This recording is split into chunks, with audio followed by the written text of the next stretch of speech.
Well, anyway, dude, it's good to be back in Hawaii and to catch up with you.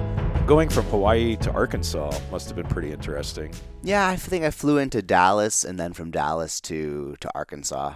It was not bad. I think we should need to set this up a little bit, though, because I want to hear about your trip. You went to Arkansas, you went to the Northeast and stuff, but we should tell everybody that you hate traveling. Right? Right?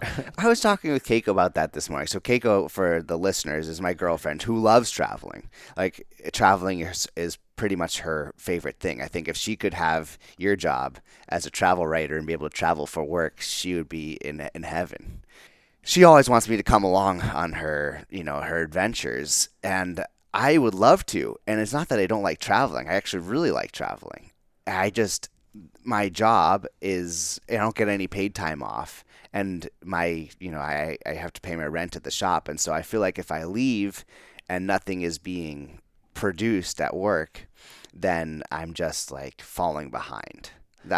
So that's my anti-traveling. That's where the anti-traveling feelings come from.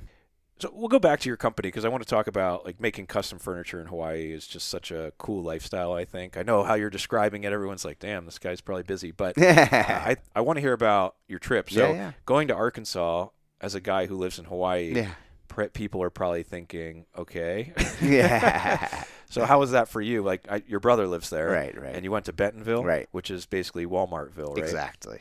So the whole town's owned by Walmart? It's wild. It's basically like the modern day company town. Like you heard back in the day, they'd have mining towns, and the mining company would own the general store, and they'd own the bars, and whatever. They'd own the entire infrastructure for the town. And you heard that like frontier life, right? Yeah. But this is basically like that, but just now, and it's a big sprawling town. But the touch of Walmart is everywhere. I mean, they have giant, like infrastructure-wise, huge buildings all over the place. But even like the downtown area, they have, and it's a cute little town, Bentonville. They have a Walmart museum that's basically there's like little store, coffee shop, store, and then in the middle east there's Walmart museum. It's a small like 2-story museum, and my brother took me there. I'm not sure if if the corporate Walmart makes the employees take their guests to the Walmart museum or not. Your brother works for Walmart? Yes, Okay. He does. Sorry, I should have said. What does he do for them? He works for this team that works on grocery delivery. Okay. Yeah, like in-house grocery delivery. What is in the Walmart museum? Well, it's, I try to speed through it as fast as possible because I was just so like, why would we go there? Well, that's what I'm saying. You could be on a beach in Hawaii. Well, or there's plenty of other interesting stuff to do in Bentonville, I'm sure. But I never asked him specifically whether it's or not it's mandated to take your visitors to the Walmart museum. That would have been funny. But anyhow, we went, and they have Sam Walton's old office, which as a furniture maker I thought was kind of interesting because it was in the 1950s, and it's all sort of mid-century modern furniture. That was kind of cool. And they have his old F-150 or F-100 pickup truck. But, they're just basically selling the Walmart story, propaganda message, essentially. What is the story of it? I mean, I'm kind of looking it up right now the as we're talking. The story of it is that Sam Walton, I believe he basically took over, a general store type thing, I guess, in the 50s, and then he was like an employee of this store, and then he made the store run more efficiently, and then the people who owned the store actually fired him because they thought that they could run the business using his changes and cut him out of the deal. So then I think he got financing to buy some other stores, and then... So it says here, Sam Walton opened Walton's 5 and 10 in the downtown square in 1950. There you go. And that was the first Walmart, quote unquote. Right. Although it wasn't called that at the time. Right. And that single store became the foundation of Walmart, which is now the world's largest retailer. There you go. And Walmart's growth through the late 20th century transformed Bentonville from a small rural town into a major corporate hub. Okay, so you went to the Walmart Museum. Yep. Good start. Yeah. Then what'd you guys do? What is he like there? Well, he got moved there because of the job. He didn't choose to move there. So after the pandemic, Walmart, I think they closed a lot of their satellite offices because he was working for Walmart in New Jersey before, but they tried to bring everybody into this central area. So that's why he moved there. And he's got 2 young kids. It's actually, to their credit, and there's a lot that I think Walmart, personally, my values are completely contrary to their whole business model, but we can get into that later or not. But they do a really good job for their employees there. I mean, they have childcare. Like we went to the gym, their corporate gym. It's a beautiful facility, and they have daycare, so you can go drop your kids off for like 3 hours at a time. I think you can do 3 hours twice a day, so you can get 6 hours of free childcare a day just at their gym. And then, they have nice facilities and everything. So he likes that.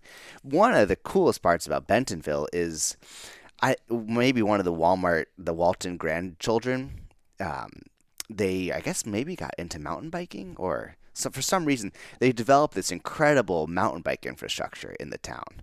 And the layout is the rolling hills of that area are good for cross country mountain biking already, but they built up all these trails and like little mountain bike parks, and so there's tons of bike shops, which is really, really cool. And tons of riders. So it's become like a big hub for mountain biking. And so even aside from the Walmart sphere, the Walmart employees, people come there just to mountain bike. Wow. Yeah. It's a pretty small town. I was saying here it's 50,000 people. Right. Probably 49,000 work for Walmart. I was just going to say, that's so crazy. Yeah.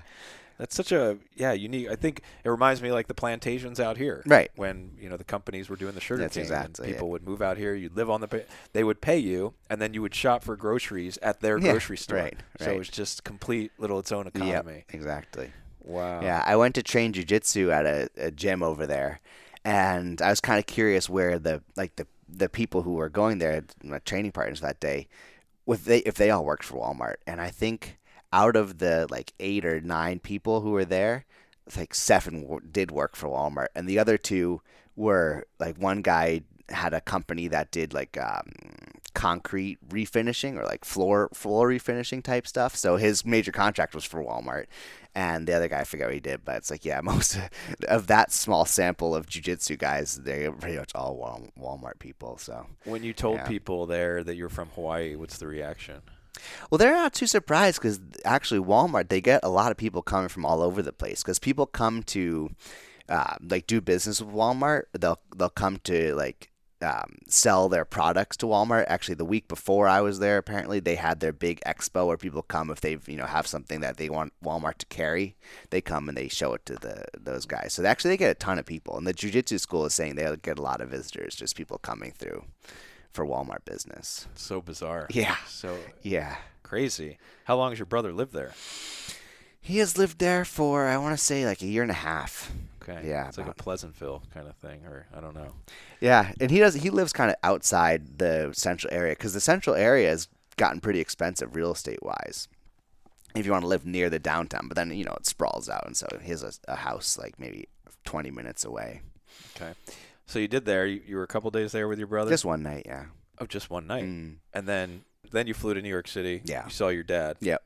So the first thing we did, which I'd never been to before, was the Noguchi Museum in Queens. So what is that? It's super cool. It's really so. Noguchi was he's long dead now, but he was a Japanese American designer. I say designer because he didn't just design furniture. He did sculpture. He did architecture.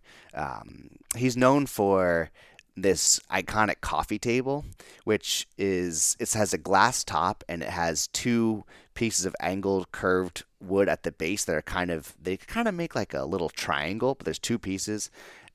They each have a kind of an S curve. You've seen them. It's one of the more. Can you bring it up? My phone's over there. Just Google Noguchi coffee table. Okay. The top is like a softened triangular glass. And then you've seen them, man. It's one of the more famous pieces of furniture. How do you spell Noguchi? Noguchi. Coffee table. Yeah. They're like that? Yeah. Okay, You've so seen it's that like before, the right? wood base with a glass top on it. It's just like a coffee table, a piece of glass on top of a wood You're like, stand what's the big base. deal? Yeah, tell me, what is the big deal about that? I don't get it. That's interesting. As a furniture maker, what impresses you so much about that? Well, yeah, so that's what's fascinating about good design is it does look so simple. It's like, yeah, I could have figured that one out. It's nothing that much to it. But I And of didn't. course, it's not complicated to make it. That's the easy part. But coming up with that design is not easy. I mean, if you now we see it, so we're like, oh yeah, we could make that. Like that makes sense. But without seeing that particular table, and okay, also keep in mind you've seen a lot of stuff like that since then. But he made that in the 50s, so there probably wasn't anything like that before he made it. And it's just the cleanness of the design. Like if you look at it, there's no parts that you could take away or want to add to make it better. In my opinion, I think it's just a very elegant, like the way that triangular top balances on those two pieces of wood. Um, yeah, it's. I think it's a really good design. Okay. I see what you're saying. You definitely couldn't take anything away from that. Yeah. Because if you took any of those It pieces would fall away, over. there's really only three pieces. Exactly. The glass and then the two Right. legs. Right. All right. So you went to his museum. And Yeah. He has a museum in New York City. So the museum, it actually was basically, it's in Queens. And it was his kind of warehouse, like storage. I think they did some work there too, but mostly he bought this building for storage in the 70s. And of course, Queens in the 70s, like, not a big deal to buy a building. Everything was cheap back then.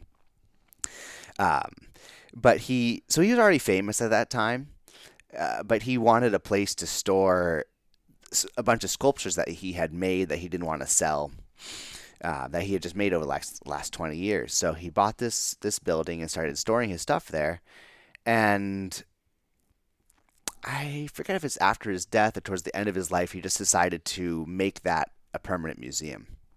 And so they brought in, more of his work from around the world and curated it into a museum. And it's beautiful because there's an outdoor kind of sculpture garden part. There's 2 stories. It's not a huge place, but you can kind of go through a journey of seeing his work from the 50s up through the 70s or 80s. And one of the coolest things, he's actually got interesting connections to Hawaii too, because he wanted to make outdoor park designs here in Hawaii. I think like Ala Moana Park, that he was commissioned to kind of make them an idea of what they could build. Kind of like a outdoor playground type area. And his designs are very unique, I would say, with the way he thought about doing outdoor architecture, like park landscape architecture. And they didn't have the money or the ability to build what he wanted in Hawaii, so it never happened. They actually eventually built a very similar piece in Japan, in Sapporo. I actually went there maybe 4 or 5 years ago. It's called Play Mountain. And it's basically just like a giant hill that they've landscaped, and then they've terraced part of it, and there's sculptured parts of it. It's a pretty big park, but very unique. I mean, you don't see that type of park system built pretty much anywhere else. I like the idea of an art, like furniture is artistic, but it's functional. Right. Okay, well, I can use that, but it's also designed in a cool way. Yeah. I'm sure you gained a lot of inspiration. Did you go there for inspiration? Yeah, because his stuff it's really wild, because if you look at what's popular nowadays in the, most well-regarded interior designers and what they buy for their clients, and if you look at even in the magazines, the pictures of what they've created, these homes, and then if you look at Noguchi's work, so much of the modern day, what's super popular now in furniture, is completely taken from his designs.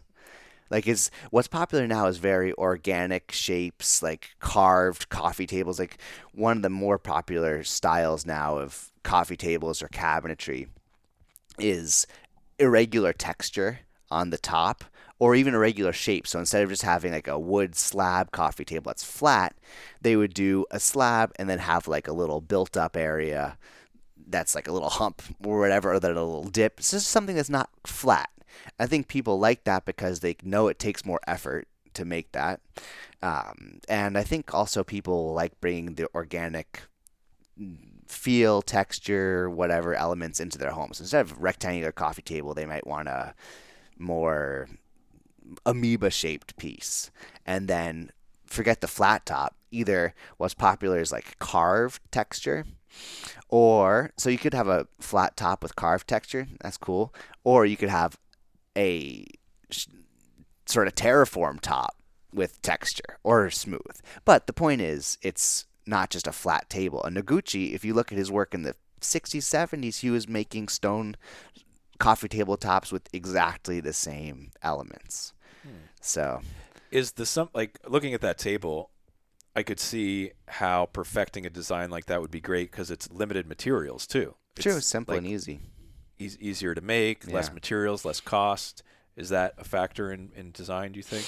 No, it's like the opposite. Really? The design, there's different categories, I'd say, of design. And, like my clients, the people who buy custom furniture, the only people who can afford it are the, how do you describe? People who own houses in Hawaii.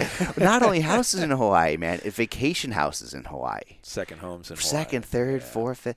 I mean, that's what's kind of wild to me. I had learned with this, going on this journey of making furniture, is a lot of the furniture I make is for people's vacation homes. And they're huge homes. I mean, they're incredible homes. And these people might be there like 2 weeks a year. Wow. Yeah.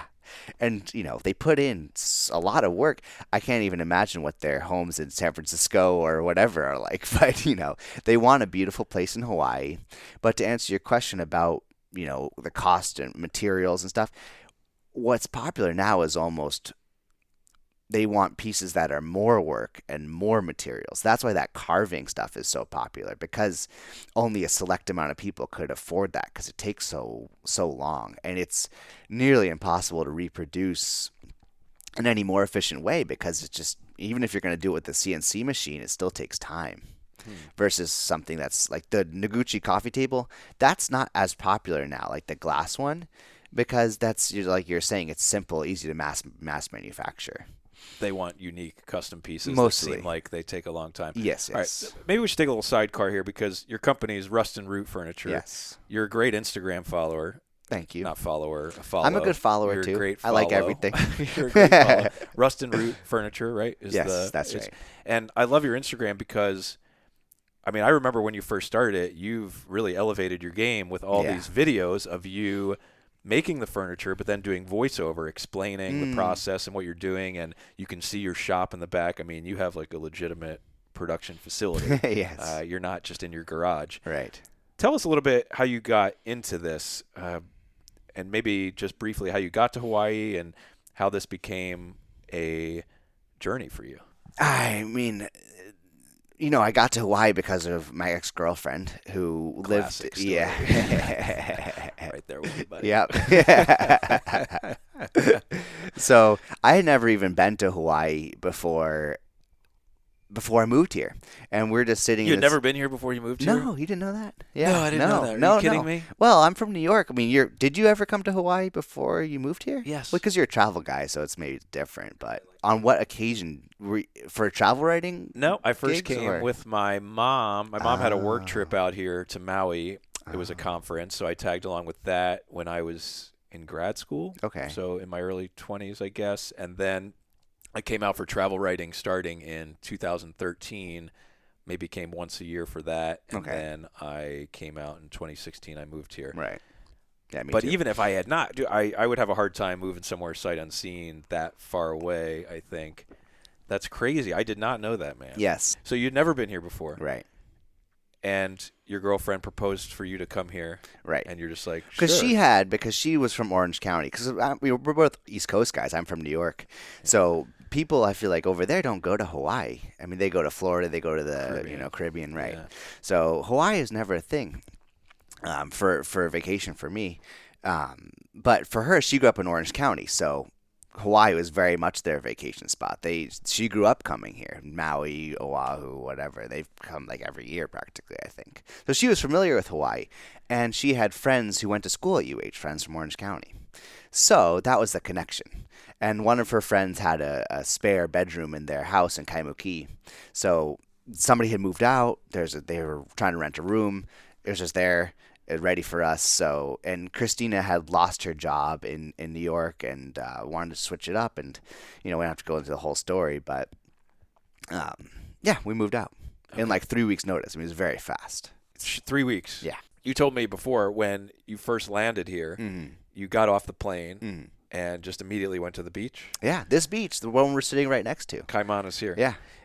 Tell me about how you were feeling, because I can't believe you'd never been here.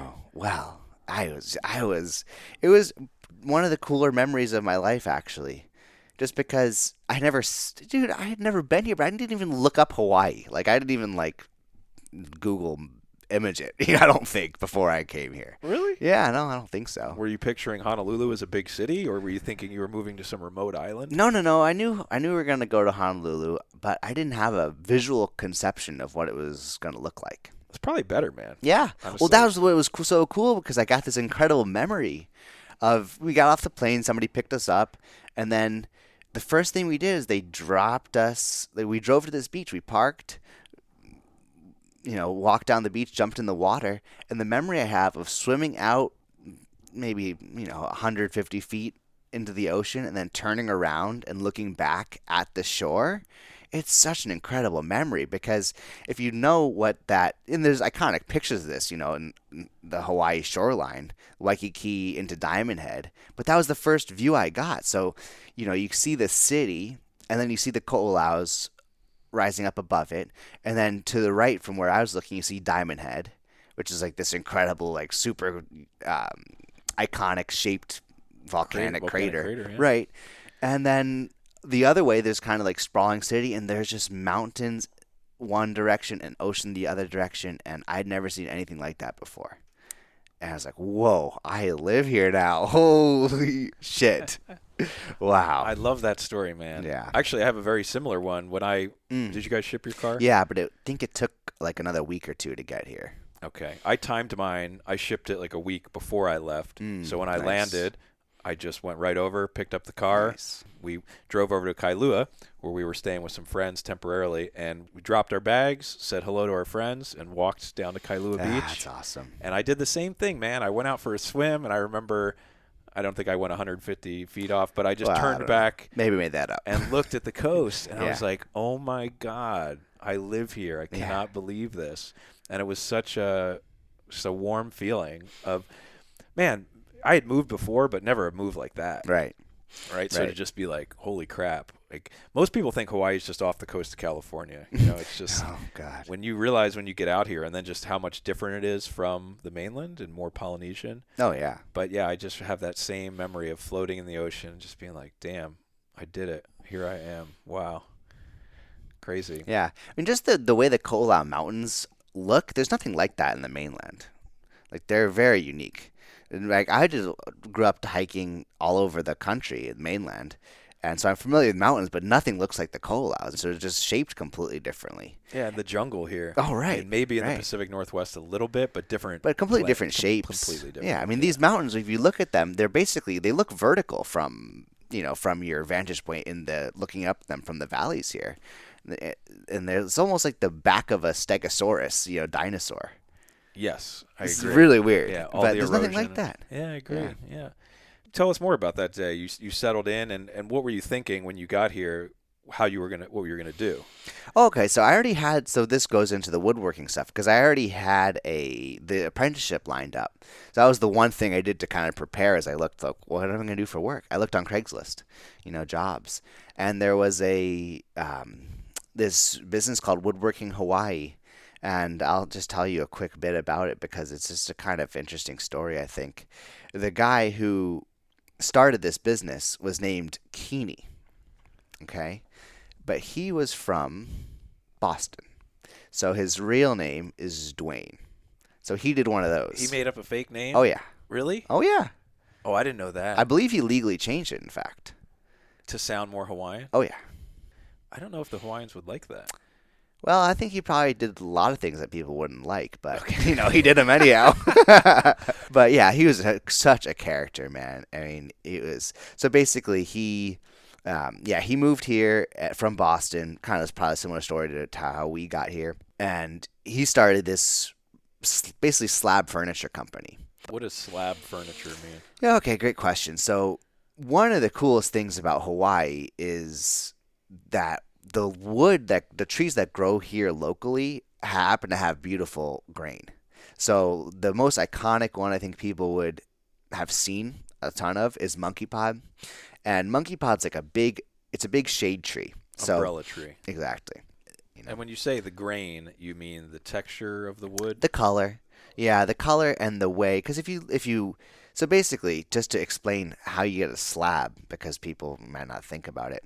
So when a tree comes down, normally you'd save the trunk, because as far as lumber goes, that's the most volume of lumber. You can use the limbs too, depending on how big they are, but you have this trunk, which is basically a big cylinder, essentially. So if you want slabs, you just you lay that cylinder on its side, so lengthwise on its side, and then you just cut slices of it. Not like cross cuts, because that's a like way little to pepperonis. Yeah, like if you cut it cookies that we way. call them, Cookies. right? Oh, Cross cuts. you call it cookies? Nobody calls it pepperonis, but we call it cookies. Yes. I'm Italian. So you cut the little sausages. You're cutting lengthwise, like these long boards. Right. Okay. Because the way wood grain is strong along its length. The grain is like no structural integrity if you cut across it. So the grain of the tree runs vertically as it's growing. Those slabs can be used for dining table tops. And this has been, used for millennia, but it's popular recently, especially in Hawaii, because that monkey pot is so pretty. So people really were using it. I mean, I think one of the first instances of it was soldiers who were stationed here World War II around that time. Sometimes they would buy these slabs from the local mills back then, and then they would bring them back to wherever they lived afterwards. They'd finish the table themselves and bring it. And then another famous furniture maker named George Nakashima, anybody who's into the furniture design world will know that name. He very much popularized the slab furniture. So he was a Japanese-American furniture maker. His shop was out in Pennsylvania. His designs got incredibly popular, and pretty much everybody who does slab furniture from then on is kind of copying what he's done, more or less. And that's what Keeney did, who you had the apprenticeship with. Well, what I learned about what he was doing is he was making how do I say this without being too critical? He wasn't concerned about the quality of the work too much. Now, we got in fights about this a few times. And I was telling you last night that he fired me one day because we got in a fight about quality. I didn't tell you that part, but he was always cutting. He didn't care about the quality so much as just running a business and making money. And so he always cut as many corners as he could to do stuff faster, cheaper, whatever. And I was uncomfortable with a lot of that, because as I learned what was right and what was wrong, I was like, well, this is not going to be good. People are not going to be happy with this. And he got a lot of callbacks, people unhappy. The sad part for the clients is most people don't know what to expect for good quality furniture. So they don't know what's right and what's wrong necessarily. And then the other factor is you could deliver something that looks good now, but because you didn't do everything right, it's gonna not look good in like 9 months. Deteriorate in the sun, or the big thing. Hawaii, everything warps. Well, right? I don't know how much into the weeds you want to get with furniture making, but a huge part about making especially slab furniture of high quality is you have to dry the slabs properly. And when a tree is growing, its entire nutrient system is in the trunk, so it's wet. Physically, there's a huge water content, like 50% water content. But once you cut the tree down, cut the slabs, all that moisture is going to leave the slab, and it'll eventually reach an equilibrium with the surrounding environment, and then it won't lose moisture anymore. But when it loses moisture, it totally moves. And so if you've seen slabs that have cracks through them or anything like that, that happens as the slab dries. So if you're going to do things properly, you have to dry the slab, and then it'll be stable. It won't warp. It won't crack. We have small humidity changes here in Hawaii, but that's not a big deal. The nightmare situations you see is when you deliver a wet slab or slab like halfway through its drying process, then it finishes the process in the customer's house, and then they're like, yeah, this table that was flat and not cracked now is warped and cracked. And like, what the hell? But why would, knowing that's going to happen, why wouldn't you just let it dry? Because it takes time, and Just wants to get it out and sell the wood. time is money. Yeah. How long does it take to dry? The big thing too is he never built a kiln, so if you're going to do it properly, you actually want to heat the slabs up to like 160 degrees for 8 months, 10 no sorry, 8 or 10 weeks. 8 or 10 weeks. Wow, that's still a long time. It is. Yeah. And it should air dry for like 2 years before that. So it should air dry, which slowly lets the moisture come out. And then you bring it in the kiln, heat it up. That releases the rest of the moisture. And those kilns also have a dehumidifier built in. So they suck out the moisture as it leaves the slab. And then that also kills all the bugs that are in it, because that's a big thing too in Hawaii. They have the powder post beetle. It makes little tiny dust piles at especially the sapwood, that white wood on the edge of monkey pod. I didn't even think about that. That you could have stuff living inside of it. Yeah, it is. Yeah. Well, when you buy your wood now, I know you get it from other islands too, right? They ship it over and stuff. Yeah. It's already dry when Yes, you buy it. yes, So that probably yes. makes it, you can probably buy the wet stuff a lot cheaper than Exactly. the finished. So he was cutting that corner. 100%. I see. You got it. Okay. Yep. Well, isn't it amazing how much we learn from old bosses who, despite their flaws, make us better? Oh, yeah. Because of, those things you learn. How not to do Right. how not to do it. Yeah. So Yeah. what did you just one day where it's like, I got to get out of here. I can do this on my own. Well, yeah, then that day that he fired me was kind of the so he fired me and rehired me on the same day. We had an argument about whatever this, something. He basically asked me, if this was your business, would you do it this way? And I said, no. And he's like, all right, well, you're fired. And I said, okay. And then he's like, well, okay, but we have to do this delivery today, so can you stay on to just finish the delivery? I said, yeah, sure, no problem. So we do this delivery, and at the end of the day, he hands me a $100 bill and says, oh, you're rehired. I was like, okay. So anyhow, right around then, I was like, I'm probably going to have to, find something else, not work here anymore. So I think I started planning my exit. I only worked for him for like 9 months. I didn't last very long. But in that 9 months, you seem to have retained a lot of knowledge to... No, he didn't teach me anything useful. One of the best things I learned from that job is I got connected with, well, first of all, I just think it was interesting that I got a view into the furniture world, which is something I never even really had a concept of. Like, I didn't know you could make a living making furniture, like that people even did that. I guess we just take it for granted. You're sitting on a couch, I'm on a chair. Well, we're yeah, looking but at this stuff, around us. it's made elsewhere. Like, you don't think this stuff was made here in America. I don't know. How do you tell? Well, because the economics of it doesn't, so when I was growing up, we had some furniture made by Amish people. So I knew Amish people were making furniture, out in Ohio, Pennsylvania. And that's good quality, right? Yeah. It's like solid, old school furniture. Oh, yeah. But most of the furniture you see, it was made, mass-produced somewhere in Asia. Like the IKEAs of the world. Yeah. Wayfair. Right. Target. Right. It's meant to last a year or two and replace. Right, and that's just and some of it could be fine for a while, but the point was that I didn't think that I didn't know. I just didn't, I didn't realize there were small shops making furniture.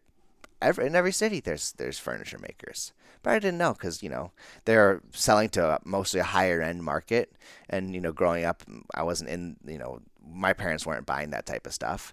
I didn't even know it existed. So working for Kini, I found out that there are other furniture makers in Hawaii. There's actually a small community of talented furniture makers. And there's people who want nice furniture and they are happy to pay a small shop to make it. So that was like an eye-opening thing for me because, I just had no concept of it before. So then thinking about that, I'm like, wow, I could actually make a career doing this. It's a possibility. There's other people doing it. I could probably do it. I met my next mentor, who's a guy named Doug Gordon, who's still a good friend of mine, and he was an incredibly talented furniture maker. I mean, he does everything right. So juxtaposing the two of those, I'm like, well, okay, this is what I want to learn, is to do what Doug does. So then I worked for Doug for like another year or so. part-time. I started Rust and Root and worked for Doug at the same time. So I worked for him like 20 hours a week or so, and then try to take little commissions, whatever I could get by. How did I even do it in the beginning? I don't know. I mean, you didn't have any equipment then either? Well, I bought stuff off Craigslist. No, I didn't have any of my own stuff. So I mean, you need a lot of, like, when people see your Instagram, all these machines you have now. I mean, that's taken you years to acquire all that stuff. Yeah, right? well, you remember the first shop was basically like a shack. I mean, what do you even call that place? Right next to the kombucha, their warehouse. What do you call that thing? It's like a tiny little room, basically. Yeah, you were just in a room. Yeah, it's basically a room. Yeah. I mean, it was smaller than this hotel room, for sure. Pretty much, yeah. I don't know. It was maybe like, 300 square feet, something like that. It's pretty small. Maximum. Yeah. And but you had all your boards in there. You were figuring it out, man. Yeah. And I just bought stuff. The first tools I bought off Craigslist. I didn't have anything new. Everything was used. But you don't need a ton of tools to start making furniture. But, you just buy nicer and nicer equipment along the way. I think it's great, man. The one thing what would you say your average cost of piece is? Like, because you're doing all custom clients, people that own the second homes. You said that, so it's most of the time it's interior designers who work for these people who are finding you and saying, "Hey, we want this kind of table. Can you execute it?" Right? Yeah. So, what would you say is the average price of a piece you do? It's so tough to say an average price because like a dining table is going to be so much more expensive than a coffee table. How much is a dining table? So a dining table, the one I just finished was like $24,000, something like that. $24,000 for the dining table. Yeah. How big was the table? It was 10. It had one leaf, so it expanded from like 9 feet to 10 feet. So it's a 8 to 10 person table basically. Wow, I'm shocked by that. Yeah. I mean, now my $20 martini doesn't sound so bad. I asked the question because curious, but also, how can a normal, we look at this furniture and we're like, okay, we want to support a local furniture maker like you, right? Like, I would love to support you, man, but I'm not. I can't. I'm not. I know. I can't pay $24,000 for a dining table. I know. So it's great that you're in that market because for you it makes total sense. But do you have any advice for people, like how to support someone like you? I mean, maybe you don't even need our support. We're just like puny middle class people for you. Well, it's something I struggle with almost on a moral level with what I do, because I mean, it's just sad to me that pretty much the only way I could survive in my business is to cater to the super high end, just because of the amount of time it takes to make furniture. Like, on a practical level, I can't really make furniture for middle class people just because it just costs too much. I mean, the cost of my labor, the shop rent, materials. Yeah, let's break it down. So why does it cost $24,000? How long does this dining table, 8 foot, 10 foot, cost? Okay, so this one also is made of koa. So koa is a relatively rare but special wood in Hawaii because it only grows in Hawaii. So the koa costs a lot. I forget exactly the amount that the koa costs, but I would say probably like $4,000 or $5,000 just in the wood itself for the table. For a 9 foot rectangular piece? Yeah.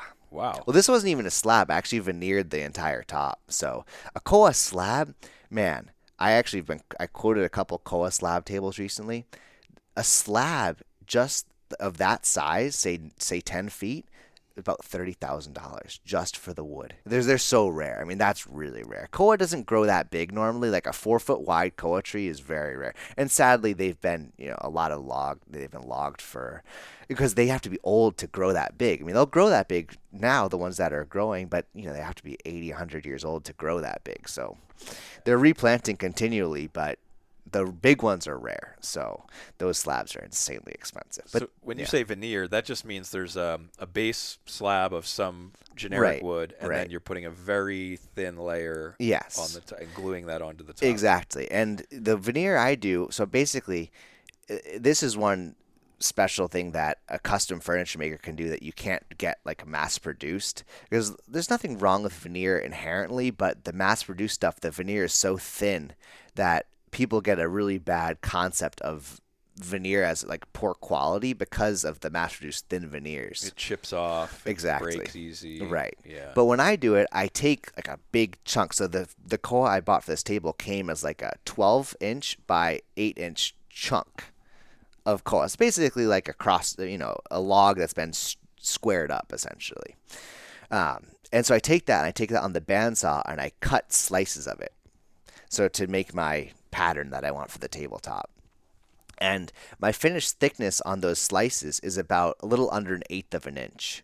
So to give you a concept of that compared to commercial veneer would be a 42nd of an inch. Yeah, it's like a couple sheets small. of paper. So you're talking like, huge difference. Yeah, and the difference in quality is huge because the shop sawn veneer that I use, it can be like refinished, sanded down. If you try to use commercial veneer and sand it down, you're pretty much guaranteed to sand through it, and it's just like you get one shot. The table will look nice until it gets scratches and dents, and then you're not going to be able to service it. It's just going to be chucked. So that's the difference. Imagine chucking a $24,000 table. Well, hopefully nobody would charge that much if they're doing commercial veneer. It's a lot cheaper to do it that way. And I could have built it with commercial veneer because I can go out and buy thin koa veneers, but it just then we go to the cost of labor. And this is why I wouldn't do commercial veneer because, for the client, even if they save on that cost of the wood, the thicker veneers versus the thinner, there's still roughly the same amount of labor that goes into it. So, why cheap out on the materials? And so, like, this table probably took me about 2.5 weeks at the shop, something like that. So, I work a lot of hours a week, so I didn't calculate exactly the amount of hours, but I would guess it took somewhere around like 150 hours, something like that. I can attest you live at your shop. Yeah. And you have actually lived in shops. That's true. That's true. Maybe someday we can tell that story. But it was a lot of hours. So, I try to charge $150 an hour for my shop time, like shop rate. And of course, it never ends up that way. But that's just how I quote these things when I build the pricing. So I say, okay, a dining table, say that's 80 hours. Then you multiply that by the $150 an hour. That gets your labor cost. And then you add the materials cost. And then one thing I've learned with this business, I didn't know this at the beginning, but you're supposed to add profit on top of that. Like, I didn't know. Yeah, that helps when you build the profit in. Well, I didn't know because I thought, you just make your money off the labor. That's how I make that because if the business is going to be like a corporation and then a corporation is going to make money, that profit has to go to the company, not just to you for the labor. To me as the worker, because if I built this company bigger, I wouldn't be the worker anymore. I would be the owner, and so that profit from that 20% or whatever on top of each project should pay the corporate structure of the business. Got it. That makes sense. And I didn't realize that for a long time. And I've just struggled so much pricing stuff and trying to actually make money because, the biggest problem is I estimate how long things are going to take and then it takes way longer. But you've already told the client the price, so it's not like I can, When you have things happen with the wood and you're screwed. So you have to build it. And for those that think 150 is like, wow, Danny, that's a lot. I mean, they should check out your Instagram because you're lugging wood around. But also, dude. This is a physical job. Even like a car mechanic, that's about what they charge. Like that's just they're not lugging slabs of wood around. No, and you're physical. The physicality of your job. But with that $150 an hour, that essentially pays for the overhead of the shop as well. That pays for the rent. All your machines. Yeah. So, any other labor type job when you're paying to get your car fixed or whatever, they all charge a labor rate. Like a contractor's got workers working on a house. The amount that they're charging for each worker's labor is way more than they're paying the workers. So they pay the worker, and then whatever's left over is there to pay the bills of the business, which also I didn't understand in the beginning either. Because you can't just do, like, say you want to make $30 an hour. If you just charge $30 an hour, add the cost of your materials, then you're not going to have money to pay the rent because you paid yourself the $30. The materials go to the supplier.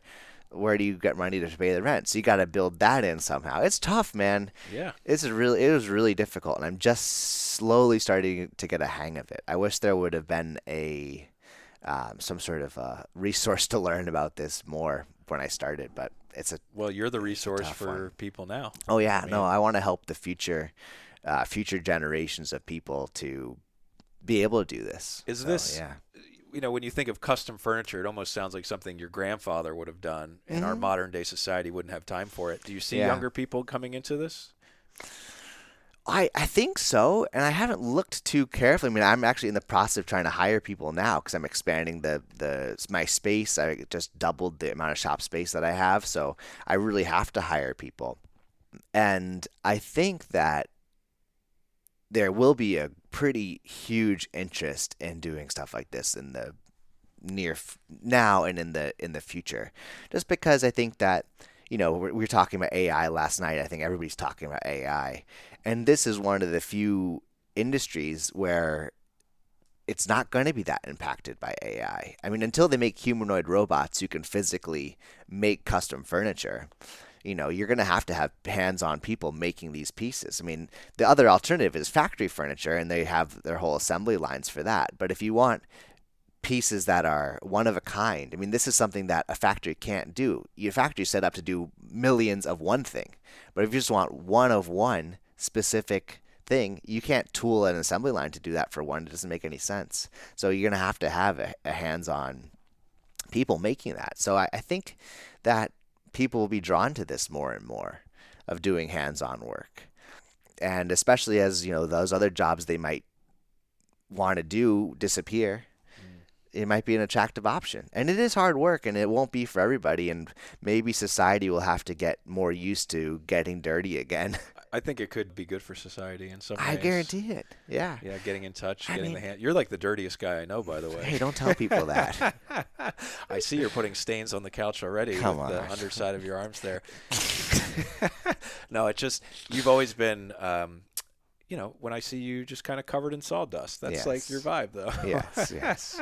Much to Keiko's chagrin. I was just going to say, so your girlfriend, you don't travel for your girlfriend, you show up dirty, what do you say? Well, she's stuck around for like 8 years, so. I know. You guys are good. Well, okay, so back to your trip a little bit. Yeah. The reason you went to the mainland, I mean, you saw your brother and your dad. You made it a useful trip in that way. But the main thing was to go with Keiko on a fall foliage trip. Yeah, that's right. Because in Hawaii, we have a change of season from the dry season to the wet slightly season. wetter. Yeah. But you're not really getting any of the color change or that seasonal like we do on the. Right. So tell us about it. Where'd you go? So her whole idea, because she grew up here, Keiko did. So for the people listening, why she's so excited about fall foliage, because as East Coast people, it's like, yeah, this happens every year, no big deal. But somebody grew up in Hawaii, seeing the colors change on a mountainside is pretty special. And it's like you see pictures of it, right? I'm sure she's seen plenty of Instagram pictures of beautiful fall foliage, and she's like, oh, I want to see that in person. So that was the impetus for the trip. She wanted to do that. She went to take, because she's a jewelry designer, so she went to Maine to take a wax carving class from this like world-renowned instructor who has her shop there. And then Keiko went to Scotland, and then she came back. But anyhow, the purpose of our trip in the Northeast was to do a little bit of hiking and then see just like the fall northeastern aura, the experience of being in the Northeast in the fall. So what are the common, like most stereotypical things? Apple picking, pumpkins that are around. Obviously the leaves changing, slightly cooler weather, apple cider donuts, coziness like wearing in general. Sweatshirt, yeah, blankets, exactly, layering, because that's something you don't get to do in Hawaii is put on a sweater. Never, Right. Was it stressful planning it? Because I know in Colorado, for example, the leaves, it's every year it's a little different, the dates, right? So and if you arrive too early or too late, could be disappointing. So we kind of just had to accept whatever we were going to get, because her class was on this date. Her birthday is also a trip for her birthday, so it had to be around then. So we couldn't really push it back or forward 2 weeks depending. And they apparently actually had a drought this summer in the Northeast, not much rainfall. So I think what that meant is the colors weren't as extravagantly vibrant this year, and it also it made it earlier or later. I think maybe it just wasn't as exciting, I guess, this year. But well, whatever. We didn't have any. I mean, she doesn't have anything to compare it to, Right, except so, pictures, But which is horrible. exactly, If you're we've looking talked at about the that before. Instagram Right, stuff, right. it's just gonna be. So you get what you get. Yeah, you get what you get. But we were fine with that, and we got great. I mean, we had beautiful, beautiful time. So it was Honestly, it worked living in out. Hawaii, the fall was something that, I mean, I didn't miss it while I was living here because Hawaii is so great in its own ways. Yeah. So I was never going to complain about that. But when I started going back to the mainland and I eventually moved back there, man, fall's great. Like, just It is. It's kind of wild, and just how beautiful the colors can be, and just that change of season. And I feel in touch with the rhythms of the earth a little bit more when Well, you're in that. right. Living in Hawaii, you don't get a sense of the changing of the year. I mean, each year blends into the last year. You don't get a sense of like changing into winter is going to be a new year. Christmas time becomes nice and white and cold. Growing up in New York, in Hawaii, you could not look at a calendar and not have any idea what month you're in. Honestly, every time I come out here, we go through this because I'm like, when did we see each other last? Right. Let's say it was sunny and it was nice weather Yeah. out. Oh, yeah. Yeah. February. Could have been February Right. or August. Who Right, knows? right. Exactly. Yeah. Yeah. Well, that was special, man. Did you, as you were kind of her host because you grew up down there, did you feel like you delivered her a good trip? Yeah, I think so. I mean, Keiko loves trip planning, so I didn't do really barely any of the planning because she loves that. So she figured out the towns she wanted to see in New Hampshire and Vermont. So she kind of figured out the destinations. About the only thing that I did was take her on this hike on her birthday. Because she requested like a fall foliage walk, basically. Of course, yeah. Yeah. And so we were in Vermont, and we were near the town of Stowe. And so most of the time I went to Vermont was actually winter for skiing. So I didn't have a total familiarity of summer hiking in Vermont. But I just Googled around to see what the good hikes in the area were. And there's this area called Smuggler's Notch, which I had heard about. I think I'd been there in the winter before. And I did a quick search on Reddit and search on Google what good hikes were. And, Keiko's not an experienced hiker, and she's kind of scared of heights. So I didn't want to get into anything like too technical or too, gnarly. And we didn't bring like technical hiking clothes either. We had hiking shoes, but no raincoats or we're not prepared for a serious adventure. For those that can't see, I'm rolling my eyes. Yeah, because you're a prepared man. Yes. Yeah, and I could be too, but this wasn't the point of the trip. And Keiko's not. Yeah. She's not used to that type of thing. So I had to try to pick a hike that would be, not too strenuous. Not that she had a physical problem with that, but just I don't want to take her on. You're there to relax, right? Yeah, Exactly. You're not there to whatever. Exactly. So I I ended up picking Mount Mansfield, which is the tallest point in Vermont. So you didn't want anything too tough, so you picked the highest peak in the state. Right, but I look into it, and people say it's not too bad. So, and it was maybe like 5 miles up. 10 miles round trip? 4 miles, something like Nothing that. too big, just 10 miles round trip. Yeah, but to the highest peak in the state. But growing up, we could do 15 miles. That would be a kind of a rough hike. But this didn't seem too gnarly. So, so I picked this hike, and I went to the visitor center, talked to the local ranger guy there. Asked him about the hike, asked about the conditions, and he said, yeah, no problem. You guys would be good. And I bought a map so, it wouldn't get lost.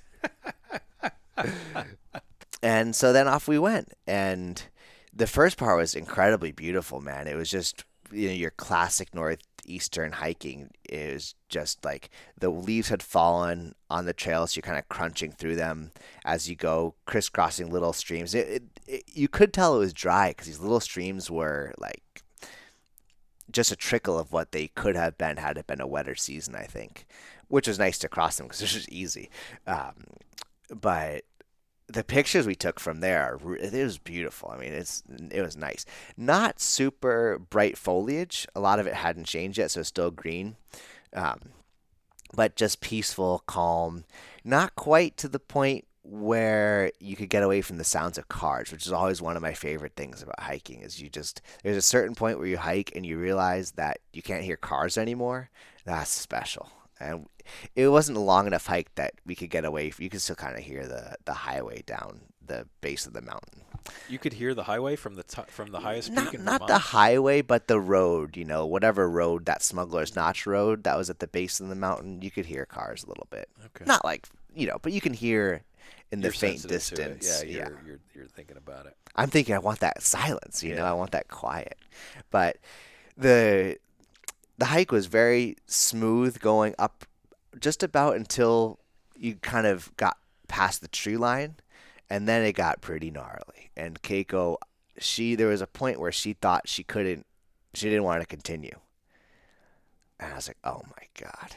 I knew she's scared of heights, but I asked the guide, is there like cliffs? Because, sometimes you get pretty steep. And he said, no, it's not like that.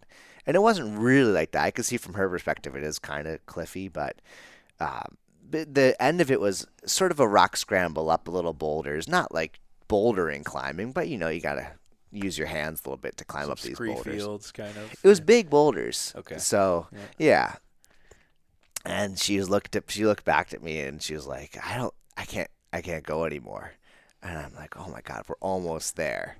You can kind of see the top. It's like right there. You just got to get through navigate these last couple boulders, and then we'll be fine. But it started getting pretty windy at that time too. And so I don't know exactly what she was scared of, but I guess being blown off the mountain, I suppose. I mean, it's not a rational fear because it's not that crazy of wind, but I just encouraged her that she could keep going. I knew she could. It's just a mental thing, that fear of heights. And she did, and just got her up there, and she loved it, man. I mean, it was very windy at the top, so she didn't seem super happy to be up there. But we only were up there for a few minutes, and we went back down. Yeah, dude. I mean, that's great. You did it, but that was a long hike, 10 miles, and well, the nice part about it too is that. And I knew this going in, is that we can catch a gondola back down because there's a gondola that goes halfway up the mountain, more or less, maybe 3/4 of the way. So tourists, it's just a ski lift, that they run in the summertime. So people can get, not hike and not to the top, but they get to, a certain viewpoint. So I realized we could take that down. So we just had to go up to the top and then it was almost a more technical, gnarly, trail down to that gondola from the top. That was a little scary. But then when you get to the gondola, take it down. It's free. Oh, that's beautiful. Yeah. And it's easy. Like going down kind of sucks anyway, right. Too. Yeah, with exactly. all the pounding down. So. Exactly. Your comment about the cars triggered a memory for me. Have you ever heard of the name Gordon Hempton? He's a researcher. He was originally from Seattle.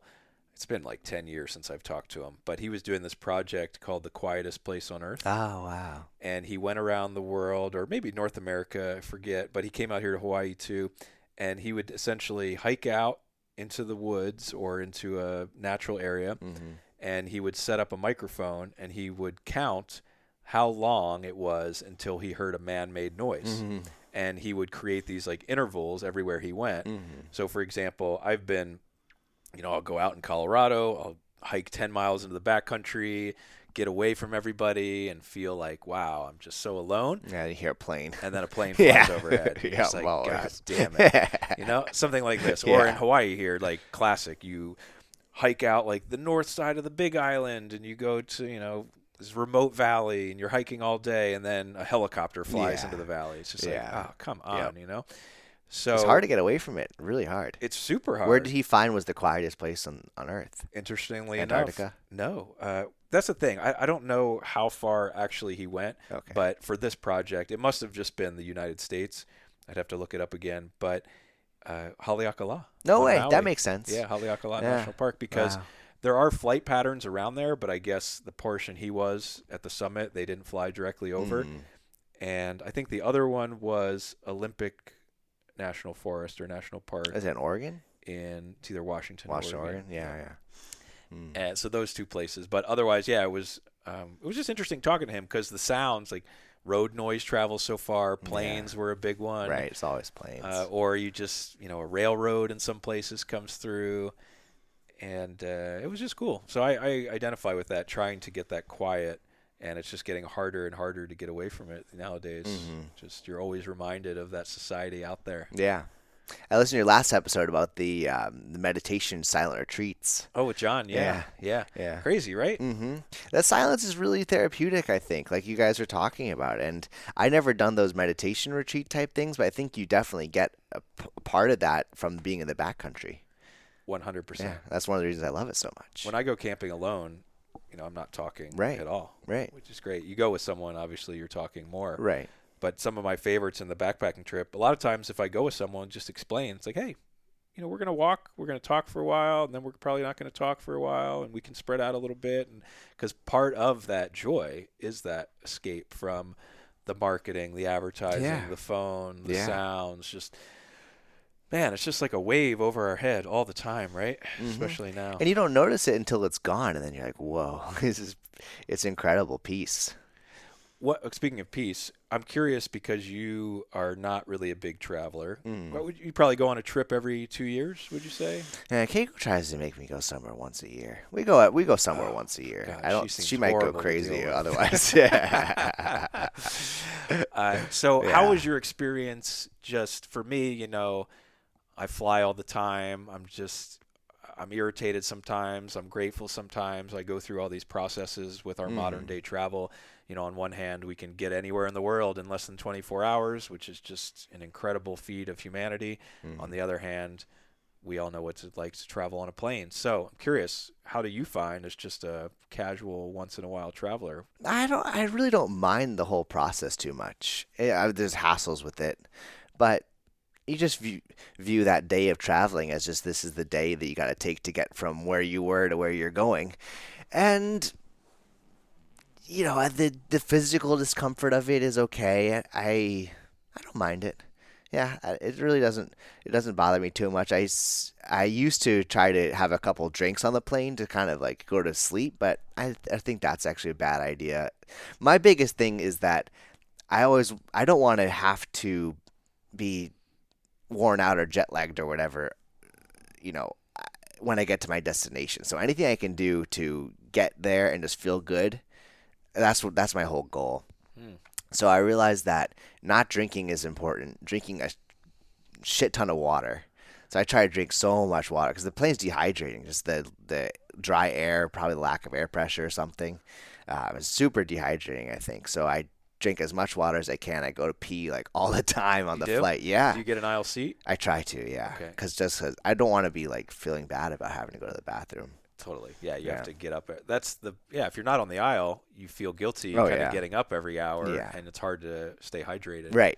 And I don't want to feel any guilt about that. I want to drink as much water. Like I'll pound waters in the airport. I'll bring my water bottle on the plane. I'll ask the flight attendant just to fill it up because otherwise they give you like this little cup. Like, this is worthless. Yeah, they come by once a flight, and give you a small cup of water. Right. Yeah, you're smart about that. I used to drink more flying as well.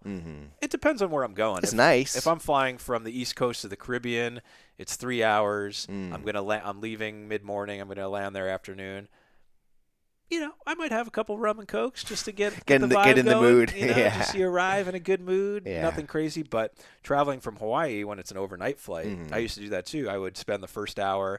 Okay, let me settle into a movie. I'll have 2 glasses of wine, and then you fall asleep, but then you wake up an hour later, you're dehydrated, and you arrive in the morning just broken down. Yeah. It's a game. What do they say? Like a youthful game, or that's for the kids. Yeah, we're getting old, man. I can still hack it, but I enjoy feeling good now. And exactly. You just can't recover as quickly as you could, or maybe you just realize like, what's the point? Yeah. To some degree. Yeah. Well, the thing is, if the drinks are free, you're like, oh, I don't want to give up this opportunity. Yeah. You're also sabotaging yourself, I think, at the same time. It depends. Yeah, exactly. Yeah. All right. So for you, it's just like you don't, as a casual traveler, there was nothing that shocked you or like, man, it's really changed or it's different now or. Well, I got pre-checked. That was nice. Keiko got that for me. How did she get it for you? Well, she just said, well, yeah. So, she realized that anything she can do to make the experience easier, because she got it for herself, right? She's a smart lady. So then she, for like one trip, I think she went through the pre-check line and then had to wait for me anyhow. So she's like, I'll just get it for you. So I did the global entry, which comes with pre-check, I guess. You got global entry? Mm-hmm. Oh, you bastard! I got denied, man. Yeah, because you're broccoli. Exactly. Yeah. Oh, you listen to. Man. I'm a big fan. You like know all my stories. I It's do. like we're friends. I know. Yeah. So, well, that's what's hilarious. It is really ironic. You have global entry for. Yeah. I think I used it one time When to was get the to last time Japan. you even went to a? We went to Japan last year. Oh, that's right. You guys did go. Yeah. Did you like that? Global entry's awesome. Oh, I love Japan. Yeah. What do you like about it? Oh my gosh. Well, Japan is just like one simple thing about Japan is if you look at the 7-Elevens or look at the convenience stores in Japan versus here, if you look at how the retail workers behave there versus here, look at how the store is set up. I mean, I just a difference in their culture. They just take so much more pride in those small jobs. Small meaning like, I mean, it's not a prestigious job to work at the 7-Eleven, but yet the people there working seem to care a lot more about how they present themselves and the service that they provide for you just going to buy a coffee or, the food in 7-Elevens in Japan is way different too. That's another thing. But just the attitude and kind of the that part of the culture in Japan is really different than here, and I appreciate that, and I wish people here could take more pride in what they do and kind of emulate that to an extent. Yeah, just Japanese culture is so polite, I guess, and not subservient. That's not the word I'm looking for, but just like people here, like their jobs, they don't take pride in at all. Yeah. Right. And just to have that, it almost sounds like kind of a dharmic thing with like India culture and stuff where it's no matter what you do, like if you're a street sweeper, like you just still do it well. You want to be the best. Right. You want to. There's a pride you bring yourself and your family with the effort you put forth into no matter how small the task. There's just a movie, it's a really good movie called The Perfect Day. I think it's called The Perfect Day. But it's about this guy, this Japanese guy whose job was to clean the public toilets in Tokyo. And it's not a documentary, it's just a drama type movie. But it's really well shot. It's kind of an indie movie. I think it might have won some awards recently. It's relatively new. But the movie just follows him day in and day out. He wakes up in his small apartment, brushes his teeth, puts on his onesie uniform, takes his public works truck, they have those small little Japanese vans, takes that, and he has a certain route of toilets he has to clean. So they shoot him cleaning the toilets, then he goes after he's done and has a highball at the local bar, eats dinner, and then just basically rinse and repeat. But the point was that this guy is enjoying his life, and then like the small things that he enjoyed about his day, where he'd have his lunch at a park and he would take pictures of the trees as in the different seasons as they would change, and then he had a little photo album of the pictures he took over the year, and just enjoying the small beautiful parts of every day. And he took pride in his work, so I feel like that kind of embodies that spirit of maybe the difference is like it's a little bit more mindful, maybe slower moving in a way, but it's just enjoying the small parts of every day and not being so worried about whatever bullshit we're worried about as Americans. I love that. Yeah. It's called The Perfect Day. I think so, or A Perfect Day, or The Perfect Day, something like that. One of the things I learned recently about Japan that's interesting, I'm going to do a solo podcast episode about this soon. Less than 10% of Japanese citizens have their passport. Interesting. Which is hard to believe because we get so many Japanese tourists here in Hawaii. That's the 10%, I guess. Right? Like, we're just assuming, like, oh, man, Japanese are big travelers. They're really not.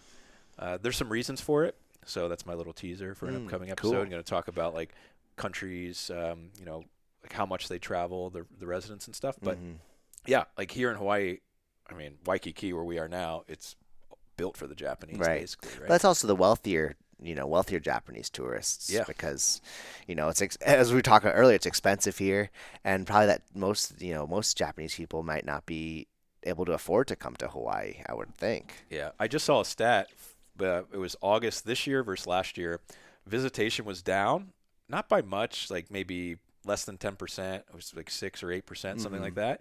But spending was up, like overall income was up. Probably because it's just the more wealthier people are the Exactly. ones who are traveling. This is a strategy a lot of destinations are doing. I don't know if Hawaii is intentionally doing it right now, but they want to have less people because then there's less impact. Right. But they just want the high-end travelers. But it's smart from destination planning. Why wouldn't you? Like, as your business, like, why deal with all these people when I can just sell a big piece to this person, right? But then travel just comes for the elite. Right. And then people aren't able to get out and do things. Well, as you know, my worldview, I think that the entire world is more or less built for the elite, and we're all just, having to scrape by. But that's a great example of it. Yeah. Yeah. I'm running out of time, but I got a few minutes, and I wanted to make sure we got to this. I got to go to my guide meeting. Yeah. But you said something last night about one of the things you love about travel is cutting through the propaganda. Mm-hmm. I'll throw it to you just to explain it because I thought that was really interesting what you articulated, and I want to discuss it here. So tell us about that. Well, this is travel that I would like in my travel goals. I want to visit the places that to get a more first-person account of what these countries are like. Because as an American, what picture are you fed of a country like China or Russia? It's our current adversaries, quote unquote. And why they're our adversaries, I mean, that's we do a whole podcast about that. But regardless of that, they're portrayed to us as our adversaries. And so as a result of that, I would imagine that people who are just thinking about Chinese or Russians, they probably have a certain conception of what it's like to live there or what the people who live there think about Americans. And I pretty much guarantee you that the image that's portrayed is not accurate. I think there's probably a lot of reasons that it's always hard to say what the powers that be, like why there's a lot of reasons why people would want the powers that be would want Americans to be afraid of these other countries or have animosity towards them, because then if you're going to have an inevitable war sometime, totally, you don't want the soldiers from here to be friends with the soldiers from over there. Yeah. So I don't feel that way because I've tried really hard to learn through, like, try to cut through all that bullshit and try to learn history and it's a long conversation. Well, you're like one of the most well-read people I know because you're listening like all day. Yeah. You're working with your hands, so you listen to books and podcasts, and so you do it well to educate yourself. Yeah. But just to go back to the traveling, because we don't have too much time, I would just love to go to those places to see for myself what they're like, to talk to the people there. Like, I would love to go to a jiu-jitsu gym in Moscow or, whatever, and pick a city and just to talk to the people there and see what their lives are like, see how they view the world, because they're also being fed a propaganda about us too. So I think if we're going to develop any sort of world peace, people from here need to interact with people here, meaning America, need to interact with people from those other countries so that we can see we're all just the same people doing the same stuff. And jiu-jitsu is a cool example because we have a shared passion. We can't be that different. We just let's grapple, have a good time, and then afterwards you can go out for beer and see what the local restaurants are like, and I want to see that. I think that's great, man. I love going to – I always try and go to gyms in foreign countries, like not the hotel gym. Right. Let's find a local gym, pay a drop-in fee. Yeah. And then, we're just people working out now. Right. And you may start talking to someone or right. make friends. What you say is so important because, for example, I just saw an article on a website, and it was, again, this story comes up every few years, and I think it's mostly bullshit because it's probably just a very small amount of people, but with the political climate here, people love to talk how, Americans are pretending to be Canadians when they're traveling. They put the Canadian flag. And I will say, I mean, I never want to offend listeners, but if you're an American who puts a Canadian flag on your backpack, super shame on you. Yeah, because they don't want to be judged for being American? Yeah, but that's the whole crazy. point is what you're saying. Like, right. And a lot of it's because of Trump. And it's like, okay, if you hate Donald Trump, it's even more important for you to travel overseas. I agree. And to say, I'm an American. Right. And we're not all like that guy. Yeah. or whatever. You Right. know, like I'm me. I'm Right. like my politics, all the propaganda you see, even the propaganda from my own country, what our politicians say an Right. American is. No, no, no. I'm an American, Right. and here you want to meet me, and show them through your actions, through the way you conduct yourself, who you are, and that's important for them to learn about you, and for you to learn about them. And for you to pretend to be some other because you're missing the whole point of Yeah. it. You know what I mean? Well, the values of our government aren't my values. Exactly. You know, they have their own agenda. That's not my agenda. Yeah. You know. I mean, I remember, man, like going back a long time, but being in grade school and just like first starting learning about world history. And I remember this. We would always taught about World War II and just what a POS country Germany was. Yeah. Right. Right. And I remember there was this kid in my class. He loved like this German soccer team. Huh. And I remember thinking about him like, this guy is whack. You know? Wow. Like, why does he like this Germany? Wow. I would always root against Germany to lose in the World Cup because of this. I mean, crazy. what they did was horrible. It wasn't like propaganda, like Sure, undeserved. sure. But I was just learning about this country all through the context of what it was, not Right. what it is now. So the first time I went to Germany, I was blown away. Yeah, I bet. Because I had the experience you're talking about. I'm like, wow, this country is actually really efficient. It's so clean. The people are so nice. They speak English. They're so Right. welcoming to me. Right. It was just the biggest perception buster I'd ever experienced. That's so cool, man. Right? And I've been to China multiple times and, learned things like that. And it's just so important. So I was so impressed when you said that because you're kind of a non-traveler. But to have that perspective, I think that's such a advanced perspective to have. I've always had advanced perspectives. Yeah, like you I know. would think you've been doing this for years, bro. Dude, thank you so much for coming on, man. Yeah, It's it was like I know fun. we've been talking about doing this for a long time, and I'm just happy to connect with you. And I think everyone should check out Rust and Root, your Instagram. Anything else to add? Like, you got any other trips coming up, or anything? I'm gonna like, where do you want to go? Where does Danny want to go? If you have to take the sacred time off work, where would you want to go? Okay, well, your trip in Patagonia inspired me.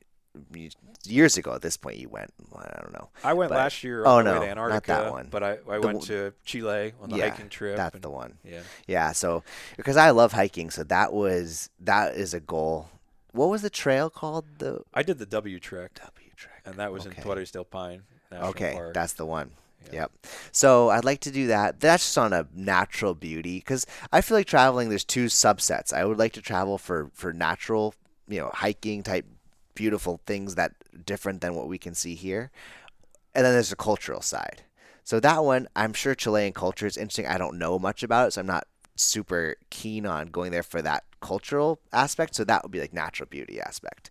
Cultural aspect, like Germany, China, Russia, visiting my my dad's side of the family is from Eastern Europe, so I'd like to go just to see what the people are like over there. From where? I thought it was like Hungary and Ukraine, Russia, well, definitely around like USSR, back when it was USSR. But my brother did a genie, what's it called, 23andMe type thing. Apparently Lithuania is what it said. So I don't know. So maybe we want to go to Lithuania just to see that. But I want to see the cultures that are most different from our culture. So to answer your question succinctly, China is like number one. I'm so curious to see what it's like there. Russia is like, I would like to talk to those people as well, but I'm sure it's, yeah. So I would say for cultural reasons, China, like Africa, just not that I know too much about it, but it's just a place I've completely foreign to me. I would just go way different than here. Yeah, exactly. Sure. I would go anywhere just to see what like the developing world is like. And China's a great idea, I think, especially for your interest because Yeah. it has China's been around forever. I man. know. Forever, and they've gone through so many different phases. I mean, they were, even during World War II, as recently as that, they were like getting they're pushed around by Japan. Yeah, like yeah. they were kind of getting beat up on, and now they're like a huge. They hadn't power. even industrialized yet. Totally. Really.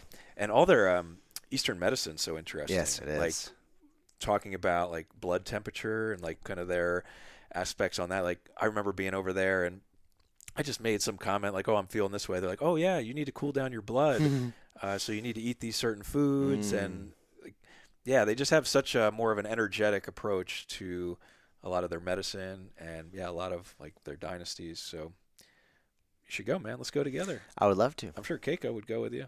Yeah. So the thing is, she's not interested in like the developing world travel. She wants to go to nice places. She wants to go to Scotland. She wants to go to Japan. She wants to go to. She actually is interested in Eastern Europe too, but her travel goals are a bit more posh, I'd say. Than. I think you could find that mix in China. Oh yeah, I mean, yeah. China has so many cities. For sure. You could go to Shanghai, Hong Kong. You could Right. go to all these different But places. I would like to go to outside, off the beaten path, to kind of get a more, what's the word? A more realistic sense of it. Yeah, outside the big city. Right. Kind of just see the more traditional way. Mm-hmm. Hey, man, makes sense. I really want to go to Mongolia. That would be awesome. Would be super cool. Were you telling me about the moon? The Mars camp in Mongolia? No, I don't know. So I just looked it up. There's a project in Mongolia to build a, quote, Mars camp or Mars analog site. The Mars V project is led by Mongolian Aerospace Research and Science Association.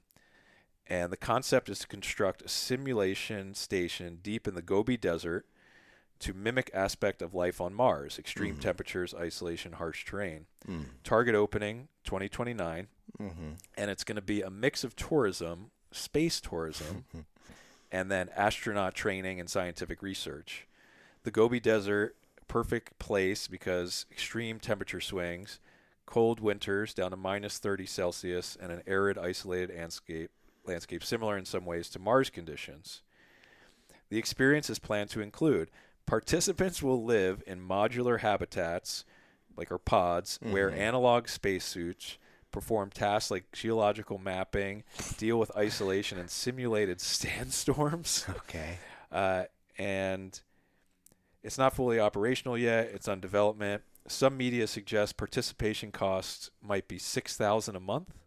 Okay. And it blends tourism with research training. Yeah, but pros, a unique frontier-type experience. Great for space, planet Mars enthusiasts. Okay. Opportunity to be part of a first-of-its-kind project. Okay. Considerations. The physical demands. Cold, isolation, rough terrain, not luxury travel. Keiko Okay. might be out on this. Right, yeah. Travel logistics, getting to the remote region of Mongolia, and just the cost of doing it and stuff. That's so weird. I don't understand. Why are we so, like, we have so much natural beauty here on Earth. I just, for the life of me, could never understand why we need to simulate these things. I would rather just spend the resources going to Mars, you know? Like Well, kind of funny. I mean, first of all, it sounds like a fun time for people who want to pretend like they're astronauts or whatever. I mean, it's just what they call like LARPing, live action role play, basically. Like we're gonna pretend that we're astronauts. You know, have you heard never about heard that? that, no. LARPing. What do those people do? It's like the people who reenact medieval battles.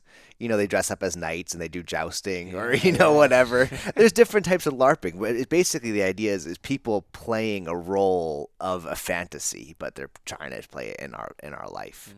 So I feel like that's what those people are probably doing. Because, I mean, come on. Do they really think that they're preparing people to be on Mars somewhere in Mongolia? I mean, that's absolutely if you want to insane. talk about the New World Order. No, I'm kidding. I think it's just going to be like an Instagram thing. Yeah, where that's what it sounds it's like. going to stay in a dome in a desert, and it's going to be like, oh, welcome to Mars. You're here. Wait, so they're making a dome? Well, you stay, I guess, in these little Oh, okay. Yeah. dome type. Right, but the outside environment is not going to be like Mars. I mean, it's freaking on Earth. What are they talking about? Exactly. Yeah, there's a weird fascination that, like, the Elon Musk type thing with going to Mars. Like, what are we trying to go to Mars for? I like the idea of pursuing space flight and pursuing the technology that allow us to explore the solar system. But the concept of making a colony on Mars, it just seems to me, what the fuck is the point? Well, the conspiracy theorist in me says maybe they realize that we're going to need to leave Earth at some point. And that is like okay. our society right now would rather. I mean, we're a disposal society. Like, we're not really thinking that strongly. Yeah. So my guess is that the line of thinking is just, well, it's obvious that at some point we're going to run out of resources here. Sure. We're going to need to, or become like a multiplanetary species. Right. But they're finding all kinds of wild stuff on Mars, man. Like, I know. I don't know if my algorithm is just off now because I get all these stories about it, and I think a lot of them are probably part bullshit. But man, seems like there was a lot more to Mars in the past than we know now. Have you heard of the evidence they found, like evidence of a nuclear war on Mars? No, I They didn't see found that. basically like radioactive residue on Mars that seemingly correlates with nuclear weapons being exploded on the surface of Mars. Is this true? Yeah, see, this is the thing, man. I can't. I would it's so hard to say distinguish. relatively true. Like, I mean, even the science, I appreciate the process, but it's so new, right? It's like, okay, Yeah. we're getting samples from this and that, and we're trying to Right. understand it as best we can with what we know about this planet. So, Mm-hmm. yeah, it's just hard to say, and I try not to get too far ahead of myself, but it's all very exciting, I think, and interesting. Yeah, I just think that we have to be careful with how we spend our resources because, even this camp sounds fine, but there's people on Earth who need, resources. Yeah. And I don't mind if we put some of our societal resources into exploring space, but I'm just very skeptical of this Martian colonization concept. It's missing the mark. I think if we want to explore space, we should put all of our resources into figuring out how to get out of the solar system. Because making chemical rockets that get to Mars, you're not going to get anywhere. Just based on the distances in space. I mean, I don't know how long they think it takes to get to Mars, but our solar system is pretty freaking big, and you're not going to explore the universe with chemical rockets. So this whole idea of planning on colonizing Mars before figuring out how to actually explore space fast, basically some alternative propulsion system, or whether that's some wormhole crazy physics thing, I don't know, but I just don't see the point of it. I think that's kind of where I land with that. I mean, I guess I could feel better about it if it was reversed, like we lived on Mars. Right, go to this nice Earth planet, and check be that like, out. Yo, the Earth looks right. pretty dope. Well, it's like, because it does there's compared water, to Mars. There's I know. fruits. There's like this banana. I know. But Mars we're looking at Mars, and it's like, okay, well, why don't we want to go there? Like there might be frozen water, maybe, Like, or great. whatever. It's crazy. Well, bro, thanks again, man. My pleasure. See you Good again. chatting. All right, buddy. Yes, now I'm riding the terrain, flying high up once again. Got my crew sitting healthy and my boo living wealthy. Level 99, never settle in my mind. So I pedal and I climb up the pedestal and find almighty weapons. So I calm, lightly step into the castle. Satchel, tackled, wrestled down the corridor where I'm grounded through the floor. Roundhouse into my core, down, out, and through the door. Sword down at my side, I gotta round up and ride. Face boss, break jaws till I take off. Face off, stop and swing my serious strike. This is it, take the title, disappear in the night. To the whole wide world. Got the keys to the kingdom overseas with the wisdom guarantee that my rhythm hit the whole wide world. Slay the boss in the castle when we cross final battle. Then I walk out, travel to the whole wide world. Got the keys to the kingdom overseas with the wisdom guarantee that my rhythm hit the whole wide world. Slay the boss in the castle.